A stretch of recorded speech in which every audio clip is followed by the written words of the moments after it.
গাড়ি চলছে, এদিকে মৌ মাথা নিচু করে চোখের পানি ফেলছে। কি করবে সে? হাত বাঁধা, মুখ বাঁধা। এভাবে কতক্ষণ থাকবে? ঘাড় বাঁকিয়ে মেয়েগুলোর দিকে তাকায়। সকলেই টলমল চোখে তাকিয়েছে। মৌয়ের নিজের জন্য যেমন অসহায় লাগলো, মেয়েগুলোর জন্য এর চেয়ে দ্বিগুণ খারাপ লাগলো। এরা সবাই কারো মেয়ে, কারো বউ, হয়তো বা কারো মা।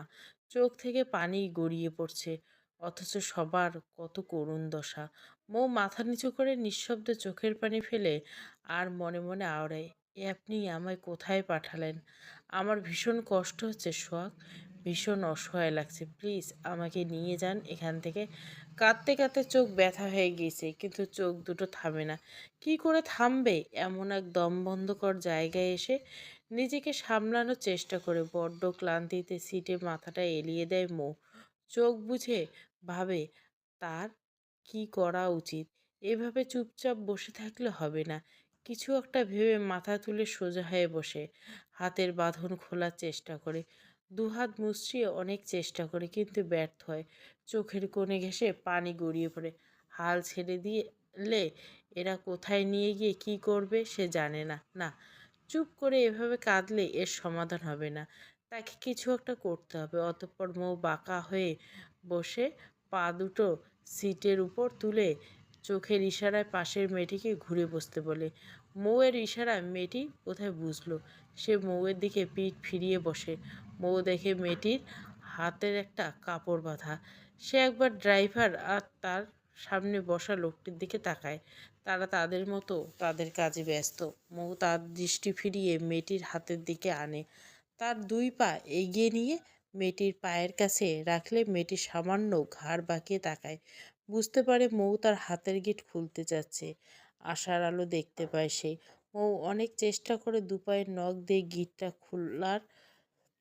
সামনের লোকটা একবার পিছন ফিরে তাকালে মৌয়ের সাথে সাথে নড়াচড়া অফ করে দেয়। ঢোক গিলে লোকটার দৃষ্টি ঘুরিয়ে ঘুরিয়ে সব ঠিকঠাক দেখে আবারও সামনে তাকায়। এই কাজটা সামনের লোক কিছুক্ষণ পর পর করছে। এসব কাজ করতে হলে এভাবে সজাগ থাকতে হয়। লোকটি সামনে তাকালে মৌ স্বস্তির নিঃশ্বাস নেয়। আবারও পা দ্বারা গিঁট খোলার চেষ্টা করে।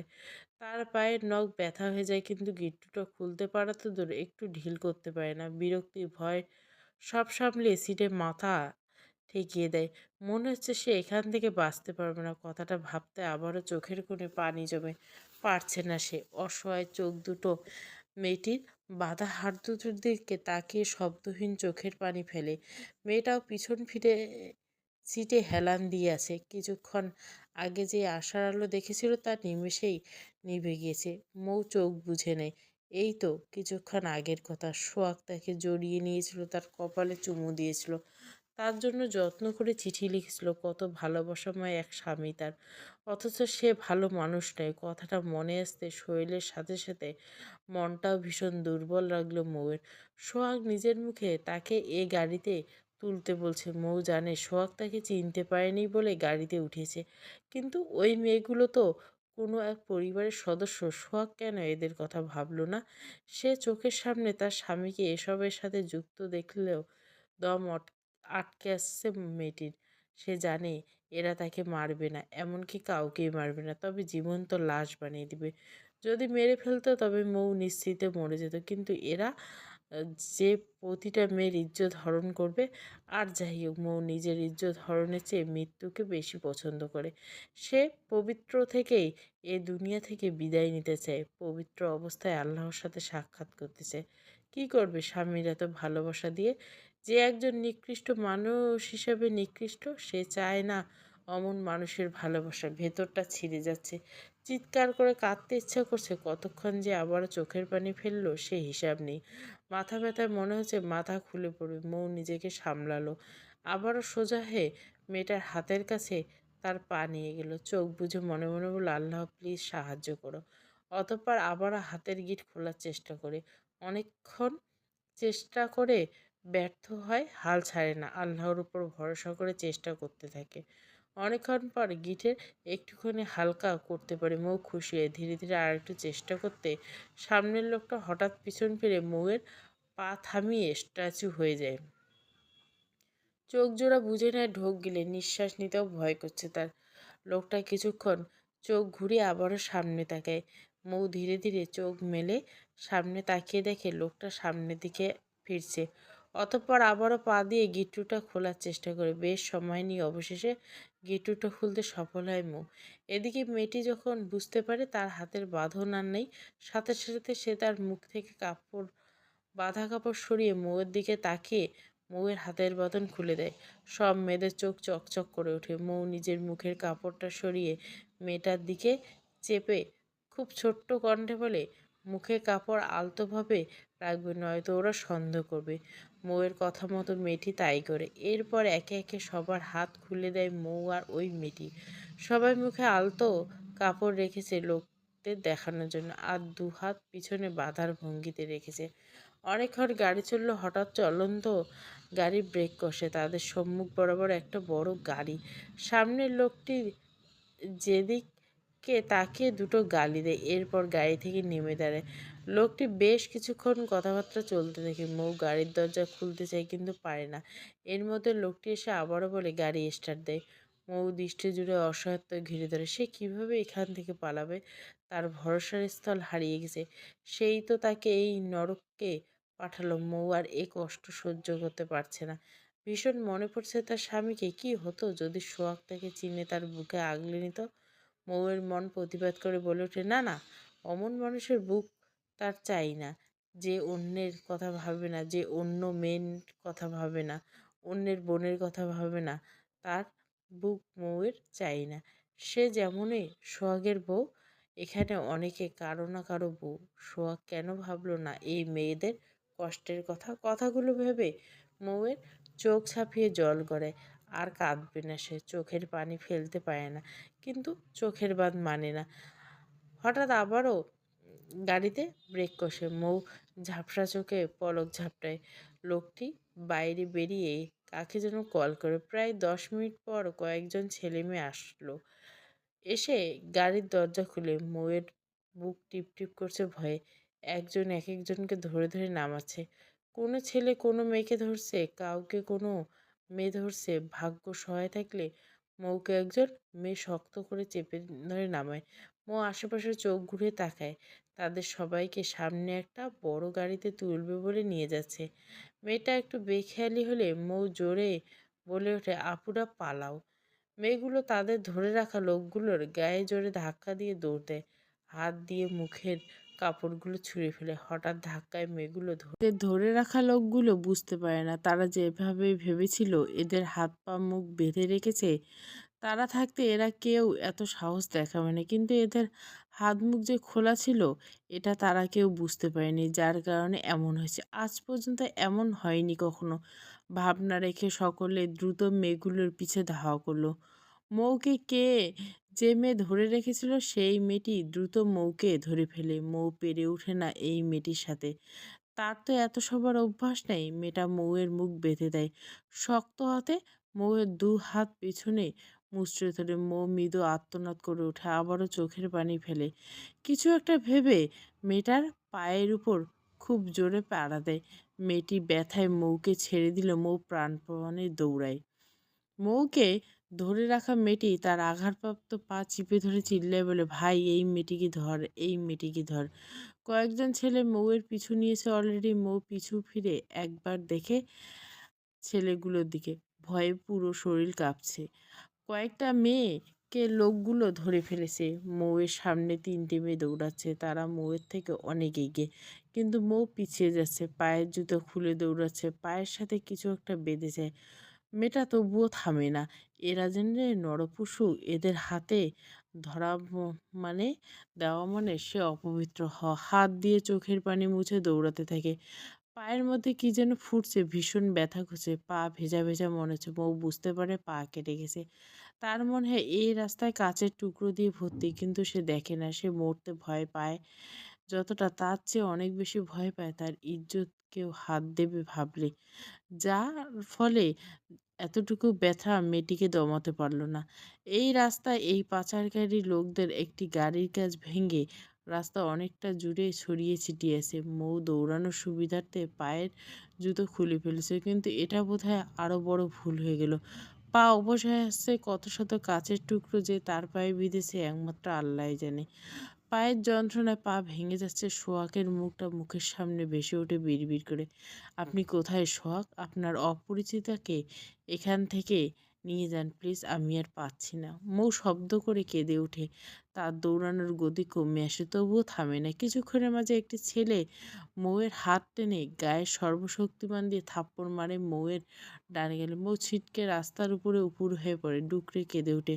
ছেলেটা এগোতে নিলে একটা মেয়ে তাকে থামিয়ে দিয়ে বলল, পাগল হয়েছো? ওকে তুমি ধরছো কেন? বস জানতে পারলে তোমায় আস্ত রাখবে না। ছেলেটি থেমে যায়, তার রাগ উঠে গিয়েছিল। এই মেয়ের জন্য অলরেডি অর্ধেক মেয়ে পালিয়ে গেছে। এখন সব জবাবদিহিতা তাদের করতে হবে। তাদের বস তাদের বাঁচিয়ে রাখবে কিনা সন্দেহ। মেয়েটা এগিয়ে গিয়ে মৌকে টেনে তুলে নেয়। মৌ এর একই গেলে আরেকটা থাপ্পড় মারে। পিছনে চুলের মুঠি ধরে চিৎকার করে বলে, এত সাহস কোথায় পেয়েছিস তুই? তোকে জ্যান্ত পুঁতে দিবে বস। মৌ নিঃশব্দে চোখের পানি ফেলে। মেয়েটি মৌয়ের মুখ বেঁধে দেয়, হাত দুটো শক্ত করে বেঁধে দেয়। এরপর টেনে হিঁচড়ে মৌকে সেই আগের গাড়ির ভিতরে ছুঁড়ে ফেলে সেও গাড়ির ভিতরে উঠে দড়ি দিয়ে শক্ত করে মৌয়ের পা দুটো বেঁধে দেয়। মৌয়ের দম বন্ধ লাগলো। সে একটু সুবিধা করতে পারেনি, আবারও এদের কাছে বন্দি হয়ে গেল। তার বোধহয় বাঁচা হলো না এদের হাত থেকে। সে জীবন্ত লাশ হতে চায় না, সে পবিত্র থেকে মরতে চায়। চিৎকার করে কাঁদতে ইচ্ছা করছে। মেয়েটা মৌয়ের হাত পা মুখ সব কিছু শক্ত করে বেঁধে গাড়ির দরজা লাগিয়ে লক করে বেরিয়ে আসে। এরপর সব ছেলেমেয়েগুলো গোল হয়ে দাঁড়ায়। একজন মেয়ে বলে ওঠে, বসকে কল করে জানা 5জন মেয়ে পালিয়েছে। সবার ঘাম ছুটছে, তাদের আস্ত রাখবে না এই খবর জানলে। সবাইকে অন্য কাউকে দেখিয়ে দেয় কল করার জন্য। সবশেষে একজন ছেলে সাহস জুগিয়ে কল করে সালাম দেয়। ওপাশ থেকে গুরুগম্ভীর ভেসে আসে, বলো। ছেলেটা ভয়ে ভয়ে সবার দিকে একবার তাকায়, সবাই চোখের ইশারায় বলতে বলে। ছেলেটা ঢোক গিলে বলে, বস 5জন মেয়ে পালিয়েছে। ফোনের ওপাশ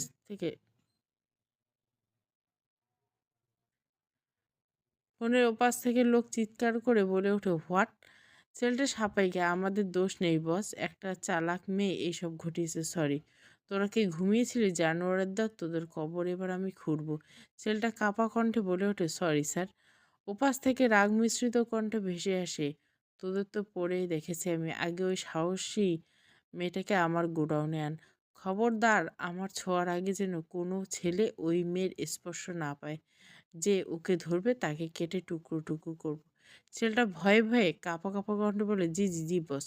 ওপাশে ছেলেটা ভাবে এদের প্রত্যেকেরই মেয়ে দোষ আছে, থাকাটাই স্বাভাবিক। তাদের বস যেমন অনুসারীরা তেমন ভেবে বুক ফুলালো। তবে এদের মেয়েদের টাচ করতে দিলে ভুলভাল কাজ করে দিবে। তার আগে তার ছেলেপুলে মেয়েদের সাথে এটা সে মানবে না।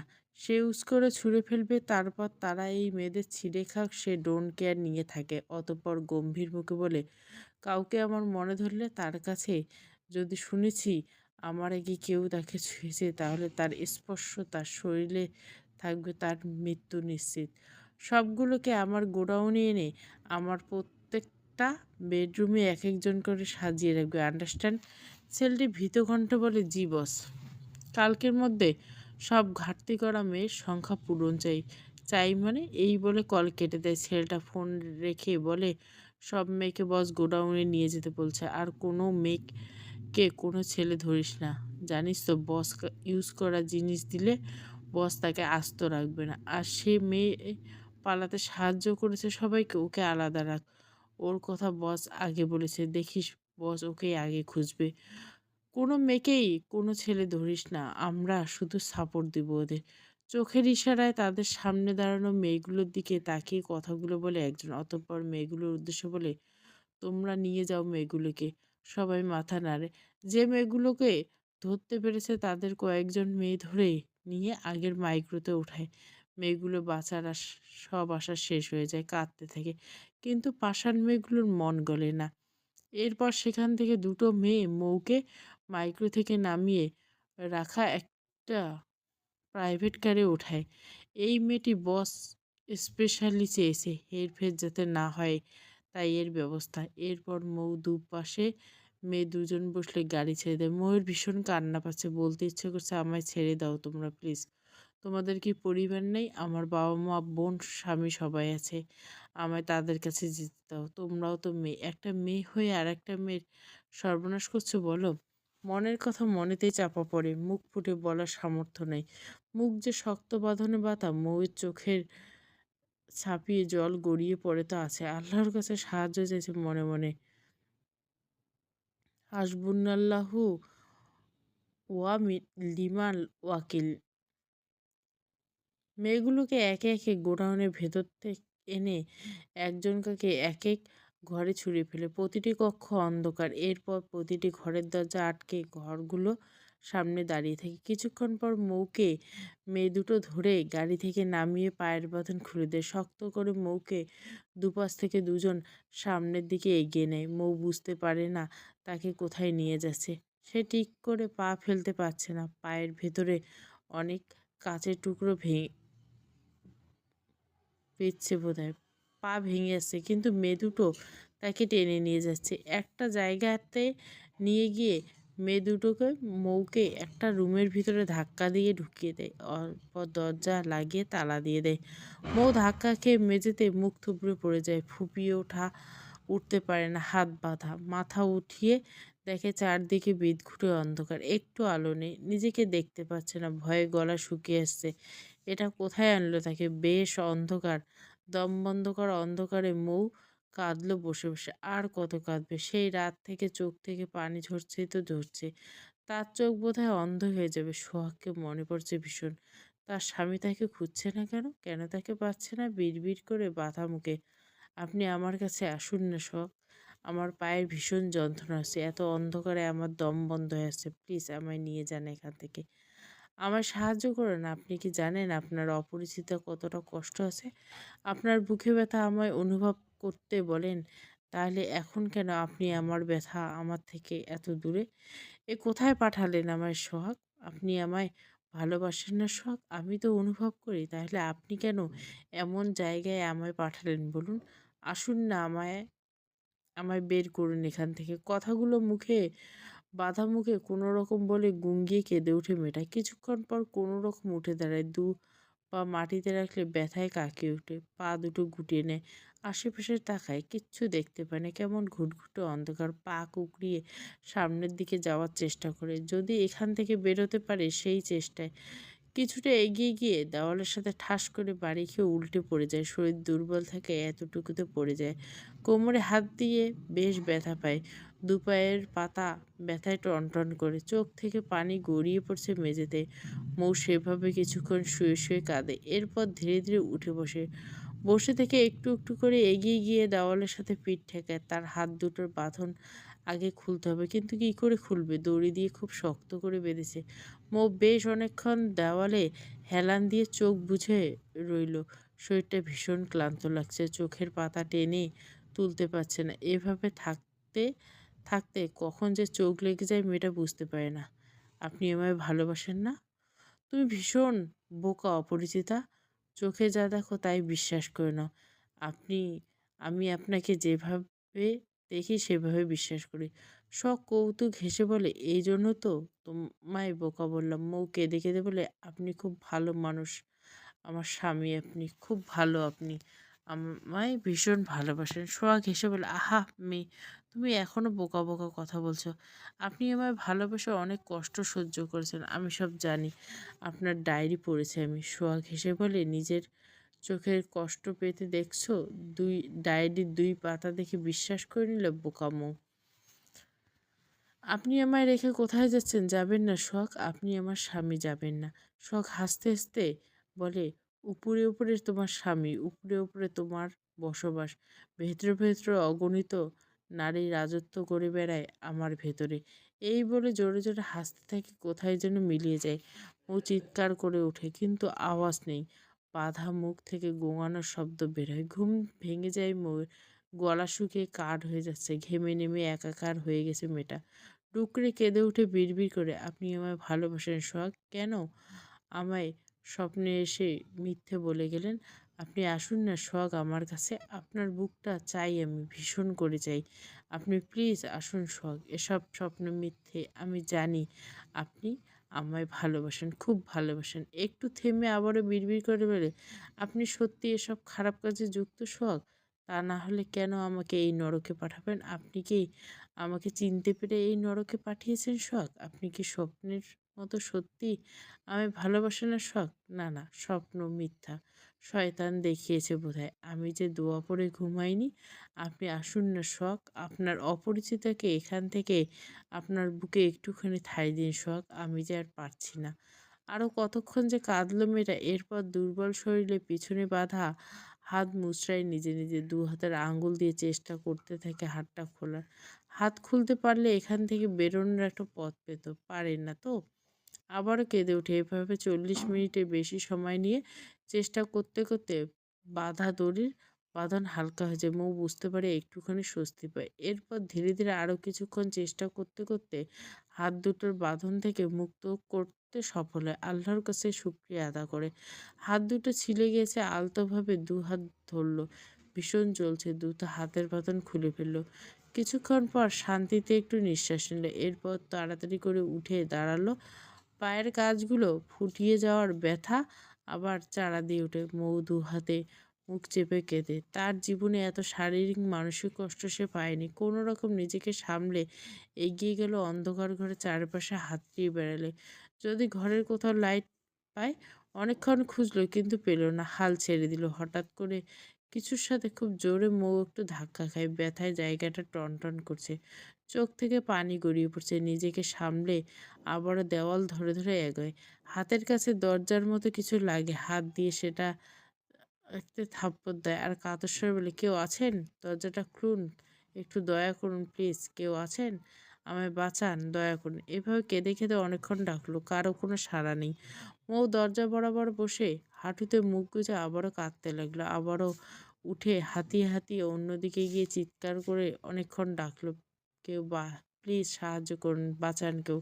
কারো কোনো সাড়া নেই। মৌ হাল ছেড়ে দিয়ে দেওয়ালের সাথে ঘেঁষে হাঁটুতে মুখ গুজে কাঁদতে লাগলো। ভীষণ দুর্বল লাগছে শরীর, মনে হচ্ছে অজ্ঞান হয়ে যাবে। কাঁদতে কাঁদতে ক্লান্তিতে শরীর নুয়ে আছে, কান্না অফ করে থেকে থেকে কেঁপে উঠছে। আর কোনো উপায় নেই, সব কিছু আল্লাহর উপর ছেড়ে দিয়ে মৌ শান্ত হয়ে বসে পড়ল সেই অন্ধকার ঘরটি। মেয়েটি কোন ঘরে? একটা মেয়ে কাঁপা কাঁপা আঙুল দিয়ে দেখিয়ে দেয়। ছেলেটা মেয়েটার দিকে তাকিয়ে বাঁকা হাসে আর ভয়ে কাঁপছে। বেশ এনজয় সে। মুখে বাঁকা হাসি রেখে বলে, কেউ ছেয়েছিল? মেয়েটা মাথা নিচু করে কাঁপা গলা বলে, না বস। ছেলেটা এগিয়ে যায় সে ঘরের দিকে। ঘরের সামনে গিয়ে গলা চড়িয়ে বলে, এই, কেউ তালা দিয়ে খুলে দাও। একটা মেয়ে এসে তাড়াতাড়ি ঘরের তালা খুলে দেয়। ছেলেটা ঘরের ভিতর প্রবেশ করে। বাইরের মেয়েটা যদিও কঠোর, তবে এ পর্যায়ে এসে ভীষণ খারাপ লাগা কাজ করছে। তাদের বর যে পরিমাণ যে মেয়েকে ধরে পরের দিন সে মেয়েকে হাসপাতালে ভর্তি করতে হয়। সে কোনো জন্তু, মেয়েদের খাওয়ার জন্তু। হয়তো এটাই স্বাভাবিক। সে তো আর স্বামীর মতো মেয়েদের ভালোবেসে টেনে নেয় না, বরং ধর্ষক হয়ে মেয়েদের কাছে টানে এক রাতের জন্য। ছেলেটা ঘরের ভিতরে প্রবেশ করে ঘরের দুটো লাইট জ্বালায়। তার সোজা চোখ পরে কালো বোরখা পরিত এক মেয়ে হাঁটুতে মুখ গুজে বসেছে। মৌ দরজা খোলার শব্দে হালকা মাথা তুলে ছেলেটা একজোড়া পা দেখে আবারও হাঁটুতে মুখ গুজে নেয়। ছেলেটা ভুরু কোঁচকালো, একটু এগিয়ে এসে ঘাড়ের ডান পাশে হাত রেখে বাম দিকে ঘাড় ঘোরালো, ডান দিকে তাকালো। এভাবে চারপাশে ঘাড় ঘুরিয়ে একটু ব্যায়াম করে নিল। মটমট শব্দ হলো কয়েকবার। একটা চেয়ার টেনে দুপাশে পা দিয়ে দু হাত চেয়ারের উপর রেখে উপহাসমূলক হাসি দিয়ে বলল, হে ব্রেভ গার্ল। ও কেঁপে উঠল, চোখের পানিতে তার এক হাঁটু বরাবর বোরখা ভিজে উঠল। সে শুধু আল্লাহকে ডাকছে, আর কিছু জানে না। ছেলেটা আবারও বলল, আই লাইক ইউ। সাহসী মেয়েদের আমার মনে ধরে বেশি। তুমি কি প্রিপেয়ার্ড এই রাতের জন্য আমার শয্যা সঙ্গী হওয়ার? হাত ঘড়িতে সময় দেখে নিল, 2টা 20। অতঃপর বলে, সারা রাত তোমাকে দিতে পারবো না, আরও অনেক আছে। তবে তুমি যেহেতু সাহসী, তোমার মাঝে ডুবে গেলে লাইনে দাঁড়ানো মেয়েদের ভুলে গেলে ডিফারেন্ট। মৌয়ের আর কোনো হেলদোল না দেখে সোজা হয়ে বসে শক্ত কণ্ঠে বলে, মেয়ে, তোমার সাথে ভালো করে কথা বলছি, কানে যাচ্ছে না? তোমার জন্য কতগুলো মেয়ে পালিয়ে গেছে। যা হোক, আমাকে সন্তুষ্ট করতে পারলে আমি তোমাকে মৃত্যু হাত থেকে রেহাই দিতে পারবো। লোকটার কথা শুনে মৌয়ের কান ঝাঁঝা হয়ে ওঠে, কিন্তু শেষ কথাটা বলতে ইচ্ছে করলাম, মেরে ফেলুন আমায়, প্লিজ দয়া করে মেরে ফেলুন। কথাটা সে মাথা নিচু করে মৃদুস্বরে বলে ফেলল। ছেলেটা জোরে জোরে হাসতে থাকে, কৌতুক শুনছে যেন। এই কথা তো তাকে অনেকেই বলে কোনো না কোনো রাতে। হাসি থামিয়ে হঠাৎ চেয়ারে উঠে গম দাঁড়িয়ে গম্ভীর মুখে বলে, তোমার কি মনে হয় মেয়ে, আমি তোমায় মারতে এসেছি? মারতে চাইলে মারবো, আগে রাতটা আমাকে দাও, আমার মনটা ভরা তৃপ্তি দাও, আমার সাথে মিশে যাও, আমার এক রাতে বিছানার সঙ্গীও, তারপর যা খুশি করো। লোকটার কথায় মৌয়ের গা গুলিয়ে ওঠে। এত জঘন্য কথা সে ইহজীবনে শুনেনি। ফুপিয়ে উঠল। সোহাগকে খুব মনে পড়লো, তার স্বামী কেন তার কাছে আসে না। ছেলেটা মৌকে তাগাদা দেয়, আবারও বলে, কাপড় কি তুমি খুলবে নাকি আমি? এসব ছেলেটা মৌকে তাগাদা দেয়, আবার বলে, কাপড় কি তুমি খুলবা নাকি আমি? এসব কাজে কিন্তু আমি বেশ পটু। সাথে একটু বিরক্ত আসে না। এক সেকেন্ড, তুমি কি লজ্জায় মাথা তুলছো? আহামে, আমি লজ্জা ভাঙবো তো? বিছানায় কি তুমি পায়ে হেঁটে নিজেকে সঁপে দিবে নাকি আমি হেল্প করবো? মেয়েদের ভর দুই হাতে নেওয়ার মজাই আলাদা। ওয়েট আ মিনিট, সব কিছুর সমাধান করে দিচ্ছি। এই বলে এগোতে নেয়, মৌয়ের গা গুলিয়ে ওঠে লোকটার কথা শুনে। এরা কি এমন করে একটা মেয়েকে এত বাজেভাবে বলতে? এদের ঘরে কি মা বোন নেই? তাদের মুখের দিকে এই নরপশুগুলো কেন তাকায় না? ঢোক গিলে আল্লাহর নাম দেয়, চিৎকার করে ডাকতে করে সোহাগকে। শরীর অস্বাভাবিকভাবে কাঁপে। ছেলেটা কয়েক পা বাড়ালে তার ফোনে একটা কল আসে, বিরক্ত হয়। এই সময় কে কল দিল? পকেট থেকে ফোন বের করে কল রিসিভ করতে কানে দেয়। উপাস থেকে বলে, কই তুই? ছেলেটা হেসে বলে, প্রাইভেট মিটিংয়ে এগোচ্ছিলাম, শালা তুই 12টা বাজতে কল করলি, ফোন রাখ বেটা। ও উপাস থেকে হেসে ওঠে, তুই আর শুধরাইনি, বেস্ট অফ লাক। মেয়েগুলো পালালো, কিছু করলি? ছেলেটা বাঁকা হেসে বলে, কালকের মধ্যে সব ম্যানেজ হয়ে যাবে, না হলে সব কটাকে জীবন্ত কবর দিব। মৌ ভুরু কোচকালো। এই একই কথা সে আজ রাতে অনেকবার শুনছে, যদিও ভয়েস আলাদা, তবে বলার টোন একদম সেম। মাথার নিচে চাপ দিতে মৌর মনে পড়ল তার স্বামীও মুখে এই একই বাক্য সে আজ রাতে শুনছিল। শুকনো ঢোক গেল। সে ধীরে ধীরে মাথা তুলে তাকায়। চোখ ঝাপসা থাকায় একদম ছেলেটাকে একদম ঝাপসা লাগছে। দুর্বল ডান হাতটা উঠিয়ে চোখ মুছে চোখের পলক ফেলে সামনে তাকায়। মৌয়ের মুখ থেকে হাত নামাতে ভুলে গেছে। মেয়েটার হৃৎপিণ্ড বোধহয় কেউ ধারালো ছুরি দিয়ে সযত্নে আঘাত করলো। দুর্বল চোখ দুটো পলক পড়ে না, পুরো শরীর ঝিমিয়ে ওঠে। পায়ের তলায় যেমন কেউ চাকু দিয়ে কাচিয়ে দিয়েছে। কাঁচ ফুটলে এত ব্যথা পায়নি। হাতের আঙুলের মধ্যে যেন কেউ কারেন্ট শক দিয়েছে। দুহাত আগের চেয়ে অস্বাভাবিকভাবে কাঁপছে। বুকের ভেতর কলিজাটা বোধহয় কেউ খুবলে নিয়ে যাচ্ছে। পুরো শরীর জুড়ে এত জ্বালা কেন করে তার? চোখ ভর্তি পানি হয়ে হিজাবের উপর গড়িয়ে আসে, আর বিন্দু বিন্দু পানি জমে চোখ টইটুম্বুর হয়ে যায়। মৌ অস্ফুট স্বরে আওড়ায়, সোহাগ। ছেলেটা ফোন কানে নিয়ে কথা বলছিল। মেয়ের কণ্ঠে নিজের নাম শুনে তেপে সামনে তাকায়। চোখাচোখি হয় মোহের চোখের সাথে, কপালে ভাঁজ পড়ে। ফোনের ওপাশ থেকে কথা বলে, কিন্তু ছেলেটা অবাক নয়নে তাকিয়ে থেকে সামনে বসা মেয়ের পানে। মনে হচ্ছে ভীষণ পরিচিত কিছু হঠাৎ সামনে বসে গিয়েছে। ছেলেটা জিভ দিয়ে নিজ ঠোঁট ভেজায়, কিছু বলতে চাইছে বোধহয়। সেদিন দেখা হয়েছিল পর্ব 2, পুরো গল্প প্লেলিস্টে। ভালো লাগলে অবশ্যই লাইক, শেয়ার এবং সাবস্ক্রাইব করবেন। Thank you for watching.